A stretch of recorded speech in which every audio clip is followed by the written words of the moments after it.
I'm Diane D'Aquila, and in Twelfth Night I'm playing Fabiana, and in Lear I'm playing Lear. I'm Robert Persichini, and Twelfth Night I'm playing Malvolio, and in Lear I'm playing the Fool. Well, you've been here more than I have. I've been there twice before, but you were in the original. I was in the original. You were in the very first. When was it? Which I saw, by the way. Did you? But I didn't meet you then, so I saw you then. Was I any good? Yeah. I'll never forget you. We were lying in a big, a hamper. That's right. That they put up into the with Christmas lights. It was magical, and there was no stage or anything. It was just on the ground. And it was so comfy when I got pulled up into the trees that I'd fall asleep. And sometimes it would come down and I'd still be having a bit of a snooze.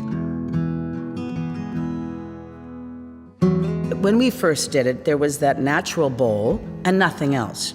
There was no set, there was nothing. It was a difficult birth, the first Shakespeare in Hyde Park, to the extent that all of us felt it would not happen again. And we in the cast were absolutely shocked that they did dream the following summer. But we did it, but people enjoyed it, and they came in droves, which is, I guess, why they did it again. Yeah. And since then, I've done lots of outdoor theater. I love it. I love doing it. Well, I'm playing it as a woman. I'm not playing it as a man. I thought one of the most difficult aspects of doing this would be how to make sense of a woman playing Lear. And almost from the get-go, that has not become a problem at all. Lear is a bad parent. As a dad or a mother, doesn't matter. As a father or a mother, it doesn't matter. 101 parenting absolutely does not pass. And that's because they can't give up their day job. What is more important to them is the running of the country. The children, they are secondary. And this is what happens. So in playing it as a woman, the same thing exists. But this seems to me to bring a resonance, which will make a lot of sense to a lot of people. The Fool in this is also in women's clothing, is a drag queen, which I find really interesting, because the drag queen is often an outsider. And Alistair was talking about it a bit, and he said, there are places where drag queens are worshipped, and they can step out the door and get spat upon, or,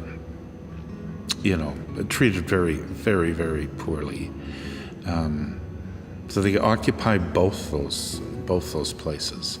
It's it's a great idea that it's someone who's other. It's sort of out of society, in a way, on the peripheral, looking in, which gives a true perspective to what's going on inside the play. It's set in the 70s, which is a delicious period for those of us who lived through it. And it's set in a hotel. In Trieste. You have this delicious comedy. I mean, it's so beautiful that it also is very real.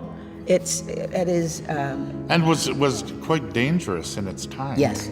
Because of what he was saying about the Catholic and Protestant situation. And Malvolio is firmly in the Protestant camp, trying to maintain order, which is constantly slipping away from him, until he gets caught up in the chaos that's all around him.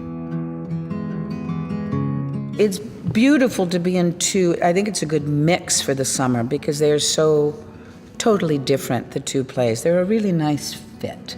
Going back to working in what is like a really simple setting, which is outside, and in a way going back to roots.